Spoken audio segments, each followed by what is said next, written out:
So Camille Vasquez is able to use a single logical thread to come in and land the final blow and expose Amber Heard. You also wrote, quote, "Imagine a powerful man as a ship like the Titanic.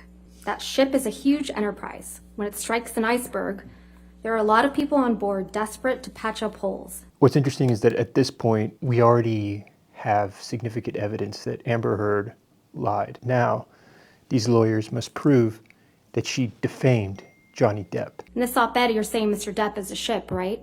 I'm making an analogy to a powerful man as a ship. Because people understand now that it was a lie, the lawyer's goal is to now take it a step further. And this is where it gets really interesting. Did she write an article about it that publicly ruined Johnny Depp's career?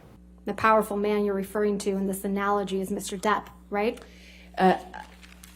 I was talking about a bigger issue, actually, than just Johnny. I was talking about what we as a country were talking about at the time of writing this. Amber Heard now has to make an argument that this article was about her experience with this ship after it hit the iceberg. But this article was not about a ship.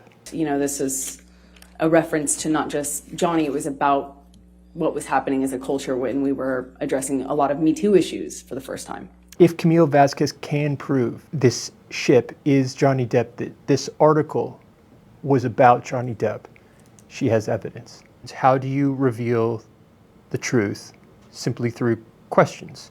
The iceberg is you in this analogy, right, Ms. Heard? I would not say that.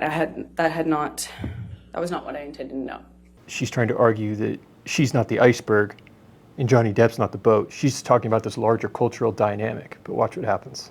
So this is another reference to your accusations against Mr. Depp. No, this is about what happened to me once I left that relationship and got a TRO and became associated with domestic violence. But how did you become associated with domestic violence? There's a very good reason for every question being asked here. There's a logical map that Camille Vasquez is following, and she uses a single thread of logic to drive the final nail home and expose Amber Heard.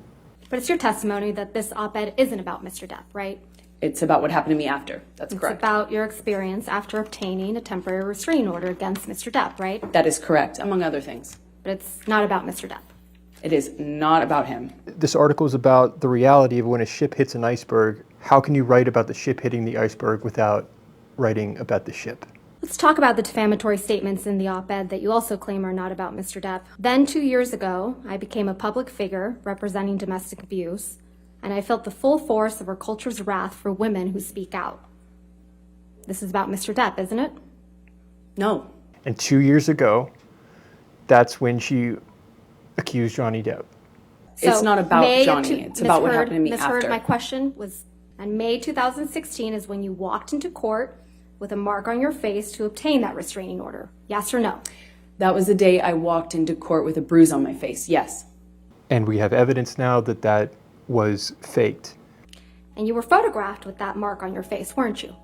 I walked out to a bunch of photographers, yes. This recent story with Blake Lively and all this has just kind of shown the seedy underbelly of the world of the publicist. It's a dirty game. May 2016 is when you told the world that Mr. Depp had physically abused you during your relationship. Isn't that right? That I had to provide testimony as part of my restraining order application, yes. And that's how you became a public figure representing domestic abuse. Right, Ms. Heard? From that point on, yes. Which was a result of your accusations to Johnny Depp. There's clearly a logical thread here. But it's your testimony under oath that this statement is not about Mr. Depp. It is not. It is about what happened to me afterwards. So on December 19th, 2018, you tweeted, quote, "Today I published this op-ed in the Washington Post." She's trying to emphasize the fact that this was an act of publishing because that goes to grounds for defamation. Did you knowingly publish false information intentionally that would cause financial harm to one another's reputation? I spoke up against sexual violence, right? Yes, you don't get to change the title of an article you're retweeting. And to be clear, she did not retweet it, she published it, claiming she wasn't aware of the title of the article that she wrote in the Washington Post. This wasn't a retweet though, right? A tweet?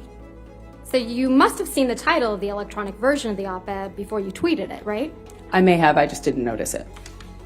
Not very careful about what you publish, are you, Ms. Heard? Did you notice that right there? You're not very careful because negligence is a component of this. It's either knowingly publishing false information or such a disregard for the truth that it would be negligence. So if you had noticed the title of the electronic version of the op-ed before you included it in your tweet, you could have asked the Washington Post to change it. Isn't that right? No, that's not. But you didn't do that, right? You never asked the Washington Post to change the title. I didn't notice it, and I didn't ask them, nor do I think I needed to. This is a duel of logic. This is a duel with where the weapons are words. Words are tools, just as a weapon is a tool. We can read the intention of each question and see the game being played. You announced your ACLU ambassadorship the same day you posted the op-ed on your Twitter. I think that was always the plan, is to attach the article with the announcement that I was an ambassador. So there the nail gets hammered in, showing that not only did she write this article, but she came out as this ambassador, so solidifying her intent. Goes right to the intent of what she was. So she saw a window of opportunity, a cultural moment. She even alludes to that, the fact that this was happening within the culture, this dialogue was occurring, so she anchored herself to it and became a spokesperson of this movement to propel her career. It's really not much different than staging a MAGA attack on like Jesse Smollett. This whole trial is just, I am glad that there were cameras because it was such a strange mix of the reality of the human nature, the good, the bad, and the ugly. You wouldn't believe it if you didn't see it. No one would, if you had just tried to tell your friends, if you had been in that courtroom and witnessed the game being played and tried to tell your friends, they wouldn't have believed it.